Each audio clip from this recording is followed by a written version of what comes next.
de informá-los que, lembrá-los, né, que não há necessariamente, tá, nesse momento, a obrigatoriedade de você estar sentado ou sentada, parada, diante da câmera, me olhando, tá bom? O importante é ouvir, o importante é o conhecimento, e o conhecimento se dá através da audição. Claro que se você quiser ficar me ouvindo, não tem problema nenhum, tá? Entretanto, o importante é acompanhar o raciocínio ou assimilar o conhecimento. Então você pode molhar as suas plantas, você pode dirigir o seu carro até o seu trabalho, você pode, eventualmente você pode preparar o seu café da manhã, sabe, passear com o seu, o seu bichinho de estimação. Então não há uma restrição em relação a você ter alguma atividade. A única coisa que você não deve fazer é responder mensagens no WhatsApp, porque isso caracteriza isso realmente vai de fato tirar a sua atenção.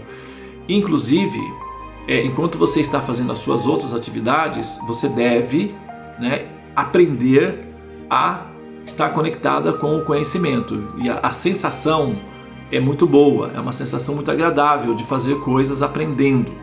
O cérebro fica muito feliz com isso daí. Quando você se desconecta e vai para a atividade, a atividade tridimensional, e se absorve na atividade mecânica da vida cotidiana e se isola do contato com o conhecimento, é aí em que as nossas atividades corriqueiras nos causam tédio. As nossas atividades comuns tendem a nos entediar, tendem a nos desgastar, porque elas acabam produzindo o estado de náusea em relação à existência, já que elas não têm o conteúdo de produzir sobre nós bem-aventurança ou estado de ananda. Como elas são limitadas na sua constituição fundamental, o resultado final é que elas tendem a entrar em entropia. Todas as atividades, todas as coisas tendem a entrar em estado de entropia. E, por exemplo, o corpo envelhece, as pessoas desaparecem, os bichinhos de estimação têm uma durabilidade relativamente curta, eles também desaparecem, as plantas, enfim, amigos tomam seus diferentes rumos e acabam, né, se perdendo, objetos acabam sendo, desgastados com o tempo. Então as coisas tendem a entrar em estado de entropia, e essa entropia produz um sentimento psicológico de náusea ou de insatisfação existencial. Então, nós, almas presas, condicionadas a esse sistema chamado mundo material, que são compartimentos, né, em que nós basicamente entramos, passamos algum tempo e entramos em estado de decadência para finalmente desaparecer, são os corpos que nós vivemos. Ao nos ocuparmos plenamente nas atividades básicas da vida mecânica, experimentamos náusea existencial. Isso é uma observação dos efeitos psicológicos que nós experimentamos na nossa relação com o processo de existir, tá? O descondicionamento consiste justamente na nossa capacidade, né, de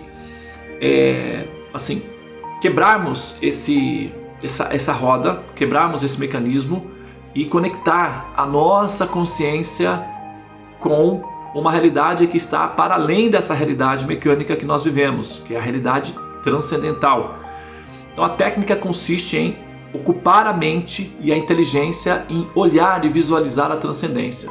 É exatamente o que o Platão tentou fazer com a teoria da caverna, do mito da caverna. É voltar a pessoa presa na caverna para olhar para fora da caverna. E ao olhar para fora da caverna, a luz é intensa, causa mal-estar na primeira instância. Porém, o jogador deve permanecer olhando para essa direção. Na medida em que ele permanece olhando para essa direção, ele se acostuma com a luz e se acalma.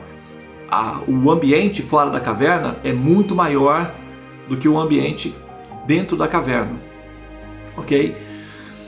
O ambiente fora do condicionamento do útero material, que é o que nós chamamos de mundo, né? Esse universo é bem maior do que esse útero em que nós estamos interagindo, apesar de que esse já é grande o suficiente para nos produzir uma sensação de sufocamento existencial. Tanto é que, né, os cientistas, os ateus, ao verificar as dimensões universais, chegam à conclusão de que nós somos insignificantes, não somos nada, somos poeiras e não temos destino nenhum, estamos vagando no espaço aleatoriamente, e essa solidão radical leva ao pessimismo fundamental, que é uma das características principais do ateísmo ou da ignorância, da capacidade de visualizar o que tem para além dos muros altos da prisão a que nós estamos submetidas no momento pelo fato de sermos condicionadas. E a ideia é justamente transcender esse condicionamento e nos libertar dessa ignorância que nos mantém aprisionadas no ciclo do samsara. Essa informação, ela é bastante pragmática, ela funciona, ela tem uma cartilha, um protocolo que você aplica, e ao aplicar o protocolo tem a função real de produzir sobre você a capacidade de enxergar o que está para além da prisão, tá? Isso chama-se mukti, ou estados de liberação. E como nós havíamos dito ali no início, essa capacidade, ou esse estado liberado de existência, ele não é necessariamente o fruto de uma dádiva especial, ou seja, que alguém se tornou liberado porque foi agraciado, né, com um dote especial, com um bem especial, alguma coisa nesse sentido, tá? Não é bem assim. Imagine, por exemplo, você, que se uma universidade dependesse que eventualmente um ou outro estudante conseguisse entender o conhecimento ao qual eles estão sendo submetidos à aprendizagem. Imagine que se os sistemas educacionais dependessem de alguns bem dotados, né, intelectualmente, pudessem, assimilar esse conteúdo. Seria um fracasso educacional total. Evidentemente que eventualmente pode aparecer um ou outro gênio, e os gênios não são descartados, mas o sistema educacional não depende dos gênios para sobreviver. Se fosse assim, seria um caos educacional. Então, se os seres humanos possuem essa capacidade graduada de produzir um sistema em que pessoas comuns possam assimilar o conhecimento, por que a pessoa suprema, o ser mais inteligente, cujo interesse é criar um mecanismo para que as almas assimilem o conhecimento e se liberem, não teria consigo um método pelo menos semelhante aos dos humanos, em que as almas, mesmo sendo condicionadas, pudessem assimilar o conhecimento acerca do condicionamento ou do descondicionamento e descondicionarem-se, ou seja, graduarem-se. Então seria muita pretensão da nossa parte imaginar que o conhecimento espiritual ou a iluminação espiritual é o privilégio de meia dúzia de pessoas que foram agraciadas com a bênção do Supremo, tá? Não é bem assim não, viu? O conhecimento, a iluminação é um processo que tem uma cartilhazinha, que tem um protocolozinho, e que qualquer alminha condicionada, qualquer seja o seu Manuel da padaria, seja o professor PhD da universidade, seja o presidente da república, seja o moço lá da horta que está molhando o alface agora nesse momento, qualquer pessoa aplicando esse protocolozinho, qualquer alma se liberta, tá? Agora, é da responsabilidade daqueles que têm um pouco mais de percepção de como é que funciona isso, auxiliá-las a se ocuparem no processo que as levarão à libertação. E essa é a responsabilidade, Essa é a responsabilidade dos sábios, dos rishis, dos mestres espirituais, daqueles que têm conhecimento, tá certo? Porém, não é um privilégio exclusivo não, é o resultado natural esperado para a grande maioria das almas que estão em estado de condicionamento, que é o caso, né, da nossa situação no momento. Tá? Bom, acontece que aqueles que têm conhecimento de como é que está acontecendo, o que está acontecendo no momento ao redor do universo, esse ser com conhecimento, ele se sente aliviado da pressão da existência. Os demais serão descondicionados ou passarão pelo sistema estando sob pressão. Tá? Então a diferença é que todos se liberam. Agora, alguns se liberam estando sob pressão ou angústia existencial, e outros se liberam em estado de paz, em estado de graça, em estado de alívio existencial. Essa é a única diferença, que o conhecimento produzirá paz, graça, alívio do conflito, e te dará condições de, ao acordar, por exemplo, pela manhã, que é um momento muito difícil para as almas condicionadas, esse primeiro momento do acordar, do despertar, do abrir os olhos e viver a vida, né? Esse é um momento crucial na experiência do existir das almas condicionadas. É que o sábio, ao passar por essa experiência do despertar, ele experimenta uma sensação de entusiasmo, de bem-aventurança, de felicidade, porque cada momento é um momento, é como um menino, né? Uma criança jogando jogo de videogame, é como uma mulher, como exemplo, metáfora, é como uma moça apaixonada se vestindo para se encontrar com o seu amado querido, é como um homem de negócios indo para uma reunião para fechar um negócio milionário. Então esses eventos produzem entusiasmo no ser, né? Como alguém, por exemplo, que tem que acordar às 2 horas da manhã para ir até o aeroporto, pegar o avião para ir visitar talvez o país que ele sempre sonhou, né?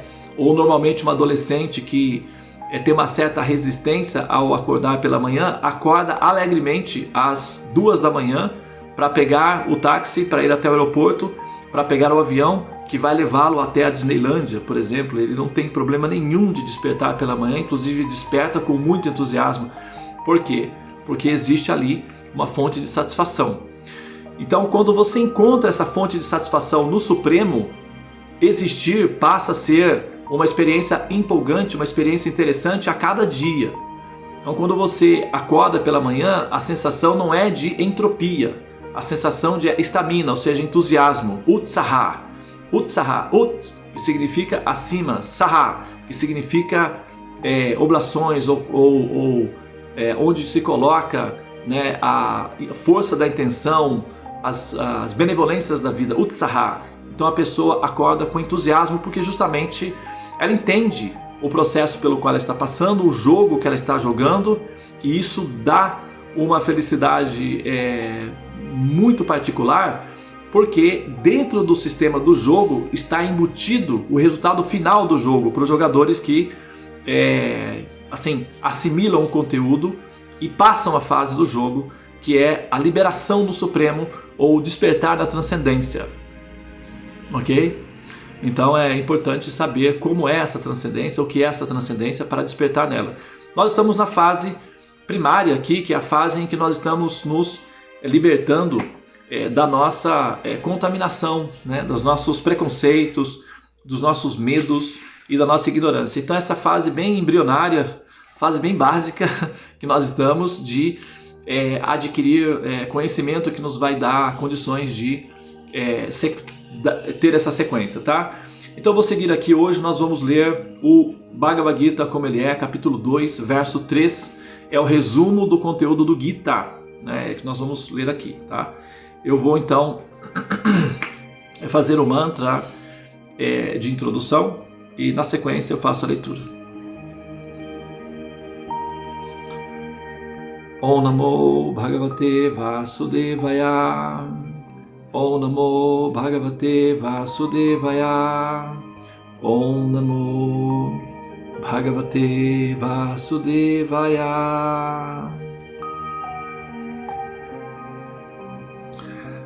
Hare Krishna. Muito bem, vamos lá. Eu vou ler aqui Bhagavad Gita, como eu falei, como ele é, capítulo 2, verso 3. Esse verso tem um significado relativamente curto, então talvez dê para ler todo o significado. Klaibhyan ma asmaga mahaparta naitattvai upapajati shudran hridayad hurbalyan chaksho votista parantapa.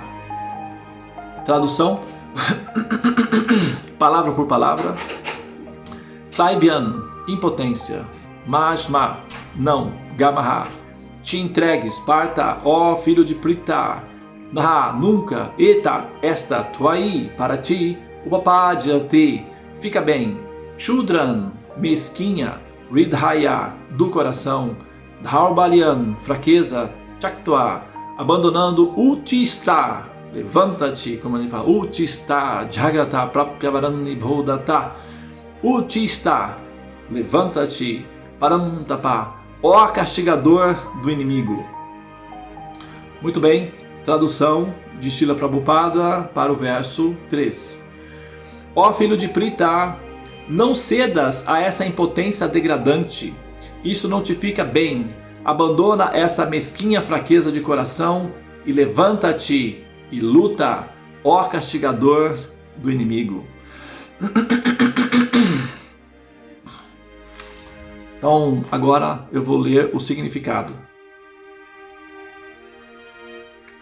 O significado para esse verso, a explicação desse verso dado por sua divina graça Abhay Charan Bhaktivedanta Swami Prabhupada. Hare Krishna.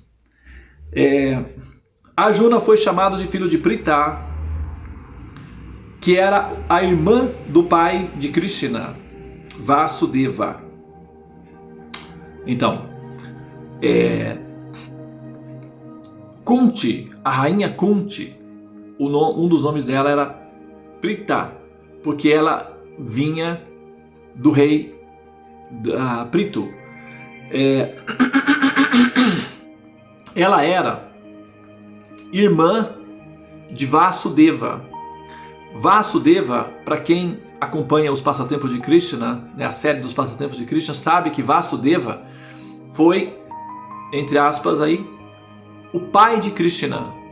Krishna nasceu em Mathura, na prisão domiciliar, provocada por Kansa, ok? No palácio, para Devaki e Vasudeva. Então, Vasudeva era o pai de Krishna. E a rainha Kunti, ou Prita, está sendo mencionado aqui, era a irmã de Vasudeva, ok? Eles eram irmãos. Arjuna era filho de Kunti, ou Prita, e Krishna era filho de Vasudeva. Portanto, Arjuna e Krishna eram, tecnicamente falando, primos, né? Eles nasceram na mesma família, eles eram primos. A rainha Kunti era a tia de Krishna e o Vasudeva era o tio de Arjuna. Então eles eram ali todos membros da mesma família, tá? Arjuna era parente consanguíneo de Krishna. Se o filho de um kshatriya, kshatriya significa soldado, um militar, alguém na ordem de vida relacionado com a administração e o militarismo. Então, se o filho de um militar, né, vamos dizer assim para facilitar, ou kshatriya, recusa-se a lutar, ele é kshatriya apenas de nome, ou seja, né, só está fazendo um H ali. E se o filho de um brahmana age impiamente, é brahmana apenas de nome. Brahmana é um sacerdote ou um mestre, um professor, um intelectual, um orientador da sociedade, um conselheiro. Então, filhos de pessoas assim, teoricamente, deveriam ter um nível de consciência semelhante, equivalente. E quando eles agem de maneira contrária a essa natureza, então automaticamente eles são considerados ímpios, ou seja, eles estão agindo de forma contrária à natureza à qual eles estão teoricamente destinados, né, que seria a piedade e a evolução. Tais kshatriyas ou brahmanas são filhos desmerecedores dos pais que têm. Portanto, Krishna não queria que Arjuna se tornasse um filho que não fazia jus ao pai kshatriya. Arjuna era o amigo mais íntimo de Krishna, e na quadriga Krishna o estava guiando diretamente. Se, apesar de todos esses méritos, abandonasse a batalha, Arjuna estaria cometendo um ato infame. Por isso, Krishna disse que tal atitude de Arjuna não se coadunava com a sua personalidade. Arjuna podia argumentar que desistiria da batalha baseado em sua magnânima atitude para com o respeitadíssimo Bhishma e para com seus parentes. Bhishma aqui é uma outra, está se referindo a uma outra personalidade, é um nome de uma pessoa, Bhishma.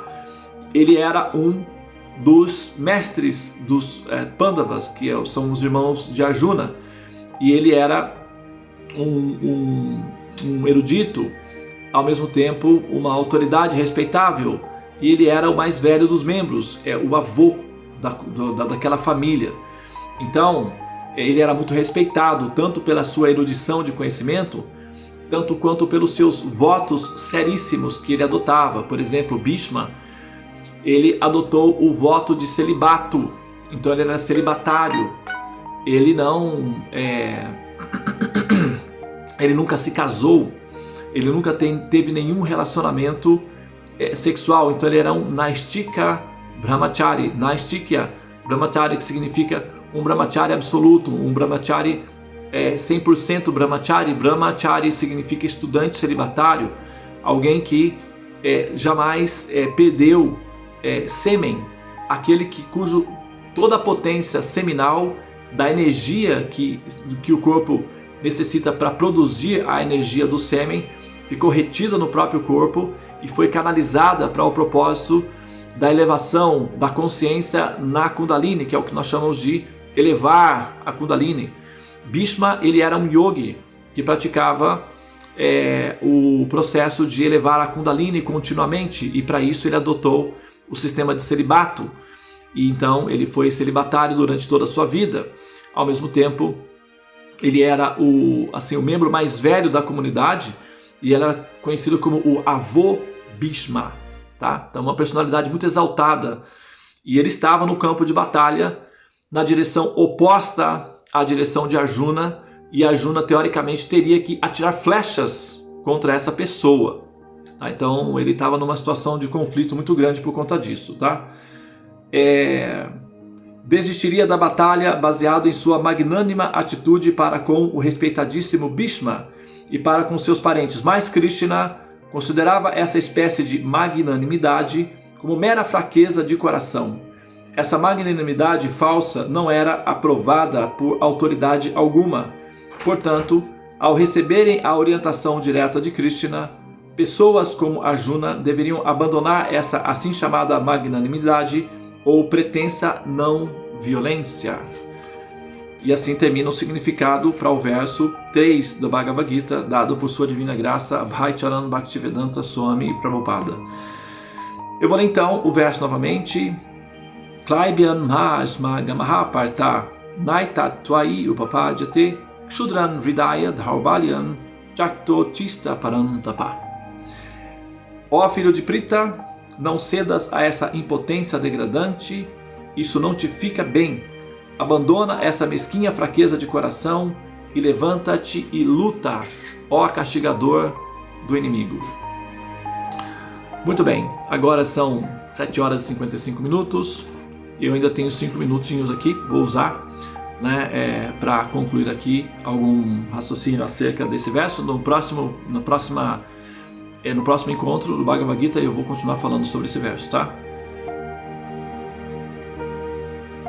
Agora, aqui está sendo dito o seguinte: abandona essa impotência decadente, levanta-te e luta, ó castigador dos inimigos.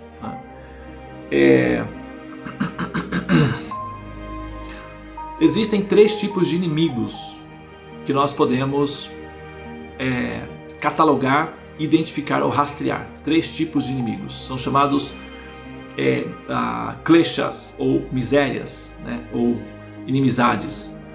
Inimigos de fora, pessoas, situações, natureza, eventos, cataclismas, são inimigos externos.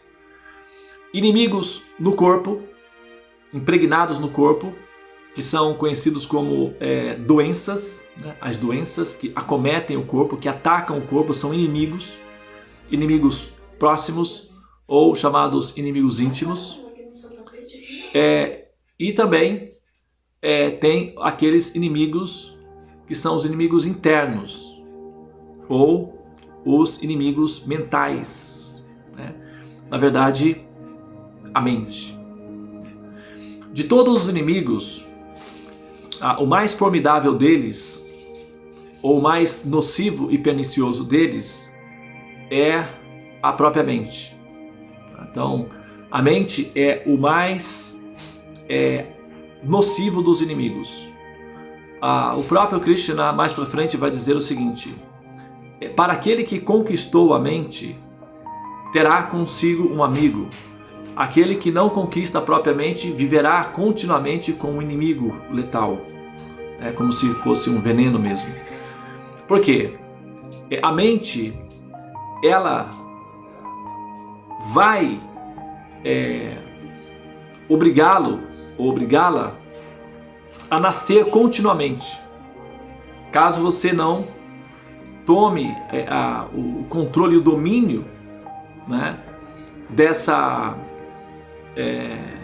desse princípio que é a mente, ela te levará a agir de maneira impiedosa, que é o caso que está sendo questionado aqui do Arjuna, justamente pelo fato de que Arjuna recebeu treinamentos a vida toda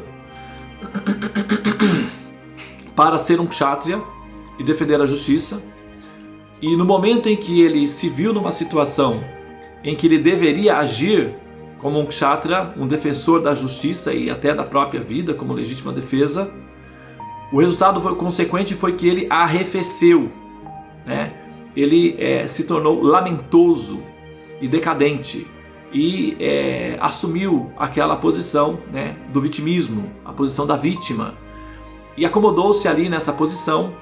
E para justificar esse vitimismo, essa lamentação, ele então usava argumentos bastante racionais. Em algum momento Krishna vai dizer para Arjuna: olha, Arjuna, você é muito perito em usar palavras sábias para defender a ignorância. Isso é impressionante.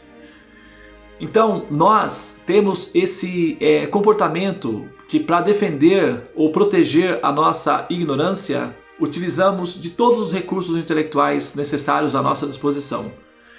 Isso é uma autossabotagem, a sabotagem suprema, que é quando nós esmagamos a nós mesmas com uma inteligência nociva controlada por uma mente contaminada.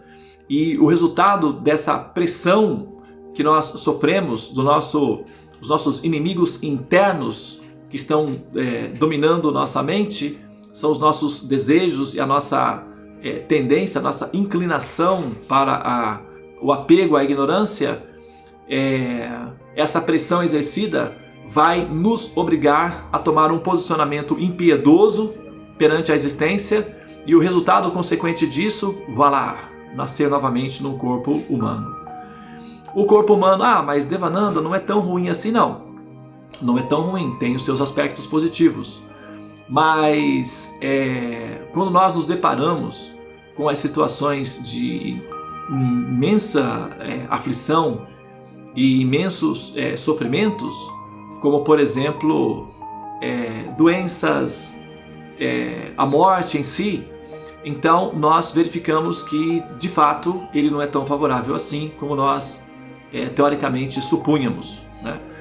Então, enquanto nós vivemos a nossa vida confortavelmente, pacificamente, então essa vivência, essa experiência de vida pacífica e confortável nos dá a sensação de que vale a pena, né? E nesses pontos, realmente, né, tem o seu valor. Quando você está saudável, todos os órgãos do seu corpo estão funcionando bem, você não está aflita por perseguidores, por contas de dívidas ou etc. E quando você, sabe, tem os seus relacionamentos te nutrem com felicidade. Então, nesses lapsos de momentos de paz, então viver a vida humana faz sentido. Mas esses lapsos de momentos costumam ser intercalados com aflições, as quais nós queremos evitar continuamente. E por mais que nós consigamos evitar as aflições que fazem com que a nossa paz esteja abalada e a nossa sensação de felicidade esteja desfigurada, por mais que a gente consiga manter essas ameaças para longe de nós e tenhamos uma vida pacífica, uma vida plena, com realizações, finalmente nós temos a entropia do corpo. E essa entropia do corpo tem a ver justamente com a decadência do corpo, né? A dissolução do corpo, que é o que nós chamamos de morte. E essa situação final, que é justamente a decadência absoluta do corpo, e devido à nossa identificação com o personagem, nós sentimos que estamos morrendo. Isso produz imensa aflição e síndromes de medos, etc. No final das contas, a gente acaba admitindo que a experiência da vivência com o corpo humano não é favorável. Os sábios e mestres espirituais fazem a seguinte afirmação, aí eu vou encerrar minha fala aqui hoje. Somente aqueles que são muito sóbrios que conseguem entender que esse mundo material não é um lugar para damas e cavalheiros. Viver entre porcos, cães, camelos, cavalos e animais é típico daquelas almas que não entenderam o verdadeiro valor da vida. E viver como os animais, porém com uma sofisticação humana, ou seja, utilizar todo o coeficiente de inteligência humana para incrementar e sofisticar as funções biológicas básicas do comer, dormir, defender-se, acasalar, gerar subprodutos, entrar em decadência e desaparecer, que é o ciclo básico para todas as almas condicionadas, que é o que nós chamamos de ciclo biológico da vida, o ecossistema. Viver em função do ciclo biológico, tendo uma inteligência superior, é realmente um grande desperdício do potencial que nós temos de nos libertar dessa condição. Porém, somente pessoas muito observadoras que conseguirão perceber a desvantagem de nascer num corpo material chamado corpo humano, ok?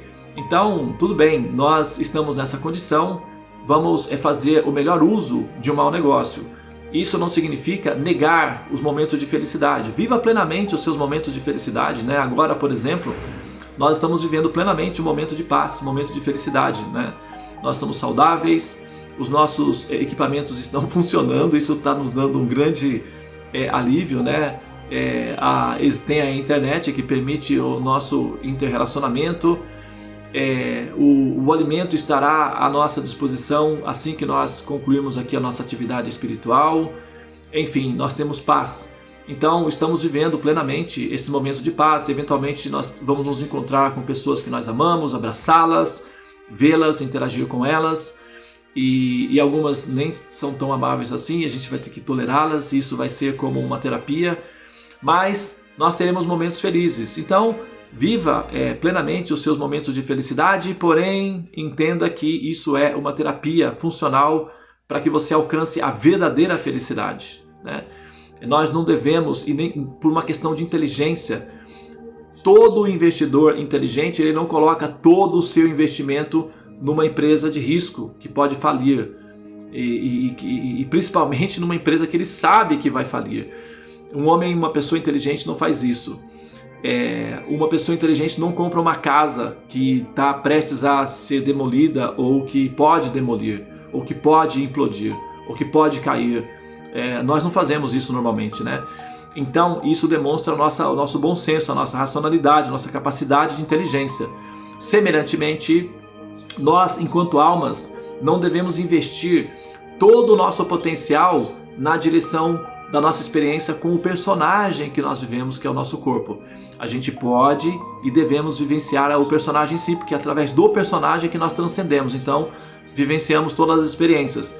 Porém, sempre pensando qual é a função de viver esse personagem, que é transcender a forma humana de vida, tá? Então, sempre que você coloca isso na sua pauta de experiência, no ato de existir ou no ato de viver, então você estará realizando a função humana de vida. Ou seja, a verdadeira inteligência vai estar ligada à sua necessidade final, ou vai estar necessariamente ligada à sua função final.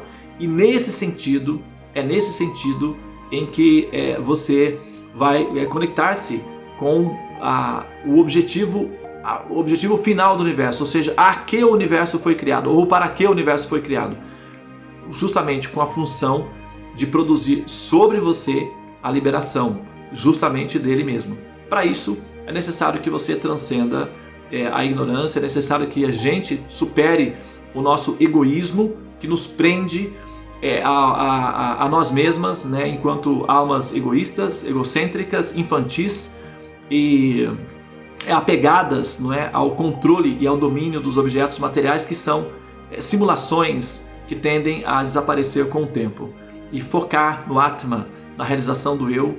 E a forma como nós fazemos isso é através da justiça para a alma. E a justiça para a alma é quando ela aplica o princípio de compaixão sobre si mesma, que isso é justiça, fazer justiça consigo mesma, é ter compaixão por si própria enquanto alma, permitindo a si mesma, enquanto alma, adquirir conhecimento que vai levá-la, enquanto alma, para fora da prisão material. Isso é compaixão absoluta por si próprio, e aqueles que são capazes de ter essa compaixão de si mesmos serão capazes de também ter compaixão dos demais ao redor de si. E isso é a plataforma de estado de liberação, tá bom? Muito bem, pessoal, eu vou parar por aqui. Nós já tivemos aí o suficiente dessa interação.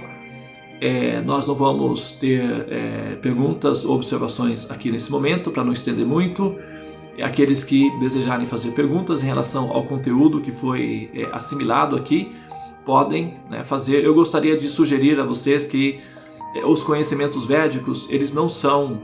que vocês não superestimassem a capacidade de adquirir conhecimento. Esses conhecimentos, eles precisam ser assimilados, pelo menos assim, para ser perfeitamente entendidos, ouvidos 3 vezes, né? 3 vezes, e checado. Mas ao menos 2 vezes, para ter uma noção mais clara do que está acontecendo, é fundamental. Então, todos os vídeos que são gravados nesses encontros, nessas temáticas, nessas palestras, estão disponíveis no nosso canal, o Buscadores do Infinito.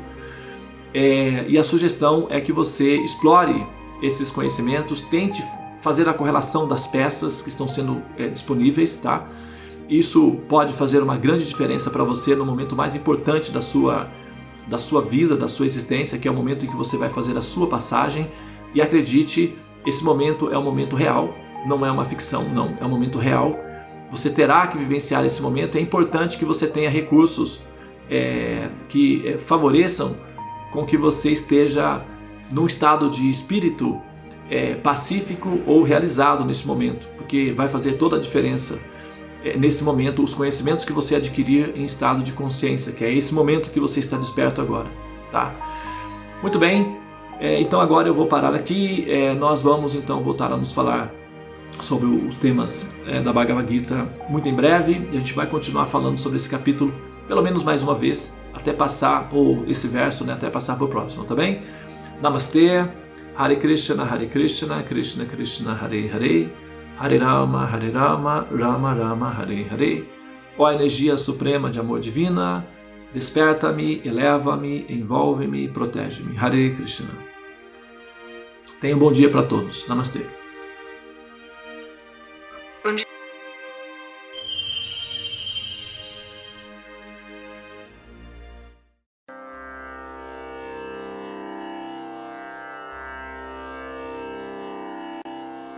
Hare Krishna,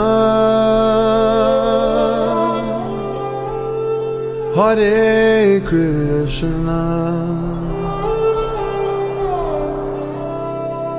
Krishna Krishna,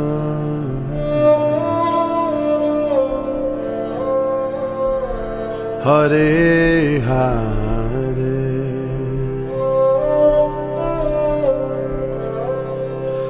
Hare Rama,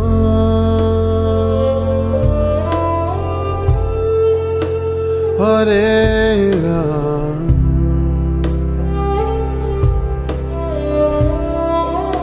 Rama Rama,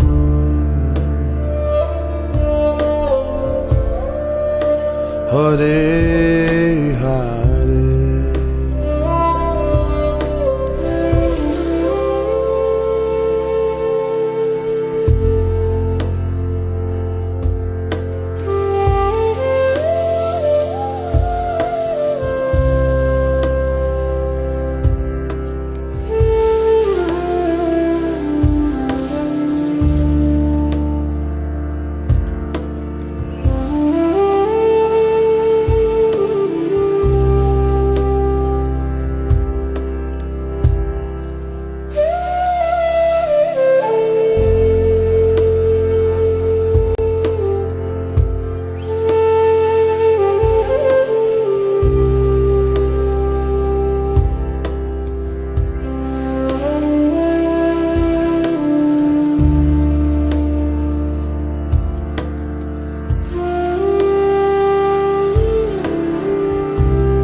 Hare Krishna,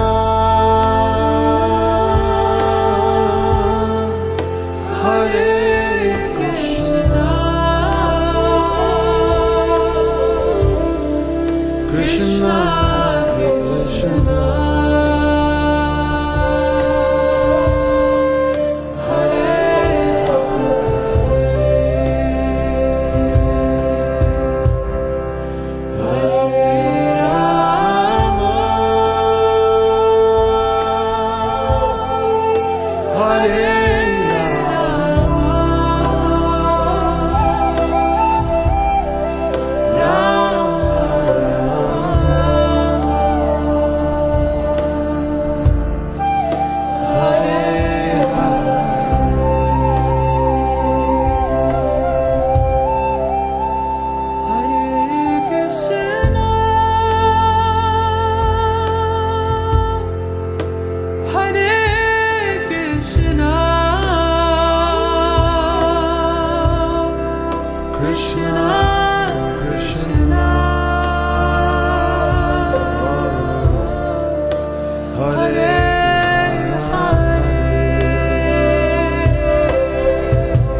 become a great horseman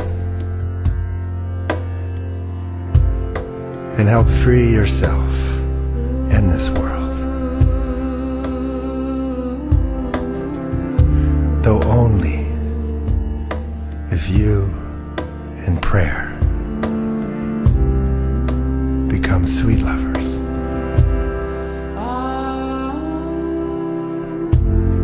It is a naive man who does not think we are engaged in a fierce battle.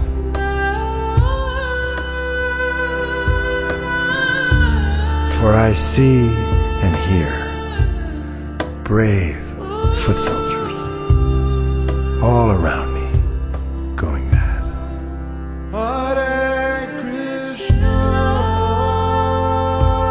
And falling on the ground in excruciating pain.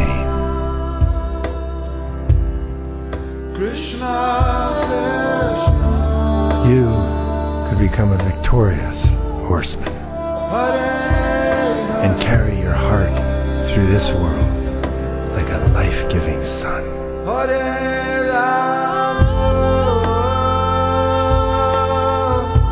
Though only if you and the Great Spirit become sweet lovers.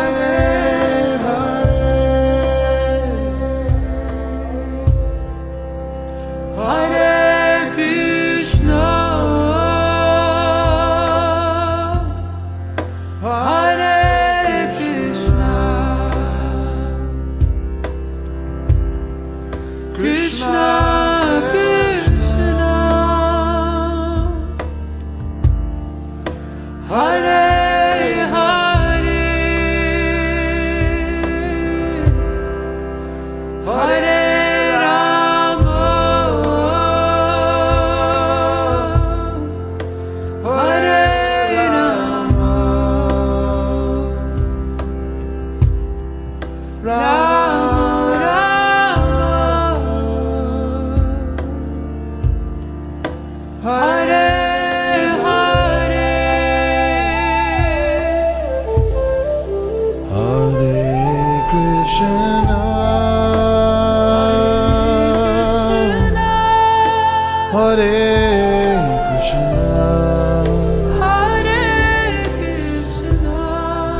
Krishna, Krishna, Krishna,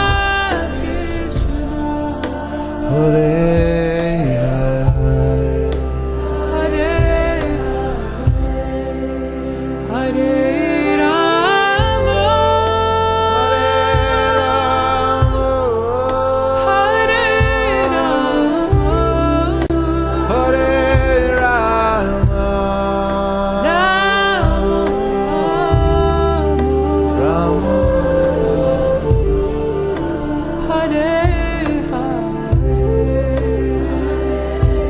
Take us home, Benji.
Krishna, Krishna.